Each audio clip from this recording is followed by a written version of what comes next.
Okay, so if you're in Egypt or even just have a connection to it, you know the feeling. You've probably felt that anxiety. You look at real estate prices and, let's be honest, it just doesn't make any sense. Is it a bubble? Can this possibly last? Well, today we're going to cut right through all that noise and get to what's really going on. And I think the answer might surprise you. I mean, first off, let's just wrap our heads around the sheer scale of this. In some of the new developments, a property that was going for, say, 4 million Egyptian pounds just a couple of years ago is now on the market for 14 million. That is, wow, more than triple. When you see a number like that, it's totally normal to think, okay, something has to give here. And of course, that leads to the one question that is on everybody's mind. Is this a massive bubble just waiting to pop? I mean, it's the biggest fear for anyone who's bought or is even thinking about buying, or frankly, just trying to make sense of the economy. But you know what? This is where a lot of us get it wrong. The single biggest mistake we can make is looking at all this chaos and thinking of it as one single market. The truth is, that's not what's happening at all. The real key, the secret to understanding this, isn't looking at one giant scary picture. It's about seeing that there are actually several different stories, all happening at the exact same time. All right, so let's dive into our first section and really break this story down. We're going to look at the main characters in this play, the key players who are all experiencing this market in completely different ways. See, the thing is, the Egyptian real estate market isn't just one thing. It's really a mix of at least 4 totally different groups. You've got social and economic housing, which is often state-supported. You've got the middle and upper middle class buying a home for the family. Then you have Egyptians living abroad or anyone earning in US dollars. And finally, you have investors who aren't looking for a home. They're looking to protect their wealth. Each of these groups has a totally different reason for being here and totally different financial power.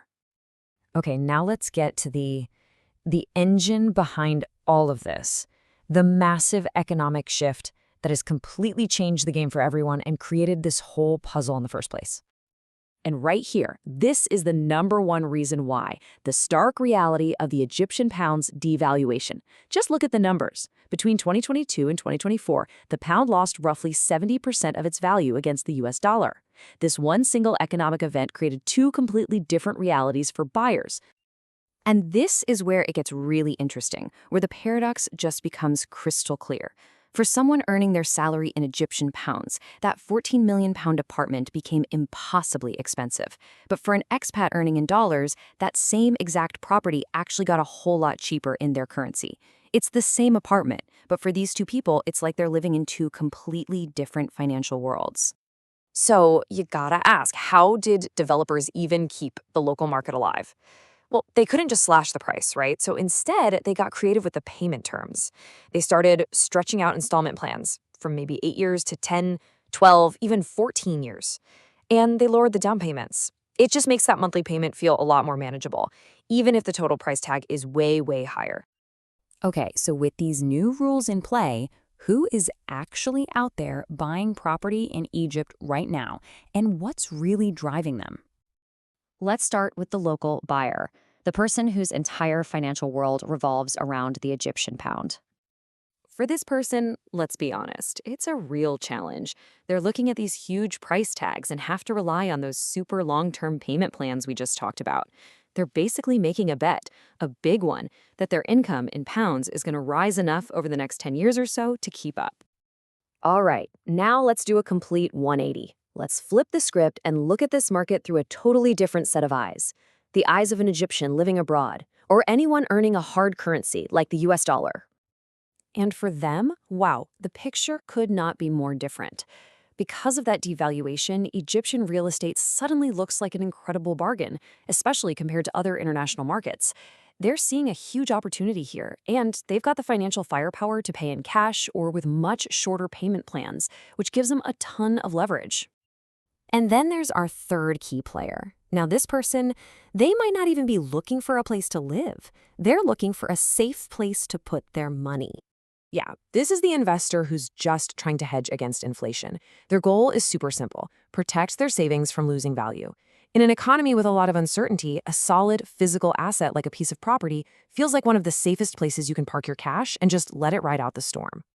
Okay, so we've met all the players, we've seen the economic forces at work. Now we can finally circle back to that big looming question. Is this a bubble? But first, we need to be clear on what a classic real estate bubble even is. Historically, these things are built on a mountain of easy credit. We're talking tons of mortgage debt. Basically, people are borrowing like crazy to speculate, pushing prices way, way up beyond what anything is actually worth. Okay, but here's the absolute key to this whole thing. This is probably the most important point. In Egypt, this market is not being fueled by debt. The formal mortgage market is tiny. Almost all of these deals are being paid for with people's personal savings and those direct long-term payment plans from developers. There's no giant house of cards made of debt just waiting to fall over. So if it's not a bunch of speculative debt, then what is pushing these prices so high? Well, a massive piece of it, like 40%, is just the cost of the land itself. Then another big chunk, about 25%, is the built-in cost for the developers to offer those super long payment plans. So the price isn't just pulled out of thin air. It's reflecting real, tangible costs, not just empty hype. And that brings us to the main conclusion. What we're seeing here isn't a classic debt-fueled bubble that's about to pop. It's more like a severe price distortion. It's a market that has been completely warped by high inflation, a major currency shock, and the unique financial tools people created to deal with it. This is a market that's just struggling to figure out what things are actually worth, not one that's built on a foundation of sand. And that, right there, might be the biggest takeaway from all of this. Once you stop looking at the market as one big, scary number and you start seeing the different stories playing out, the local buyer, the expat, the investor, you go from feeling anxious to having some real clarity. And in a market this complex, that understanding is absolutely your most powerful asset. So I'll just leave you with this final thought. Now that you can see these different realities playing out side by side, how does that change the way you look at things? Whether you're a buyer, an owner, or just watching from the sidelines, where do you see the biggest risks now? And maybe more importantly, where do you see the biggest opportunities?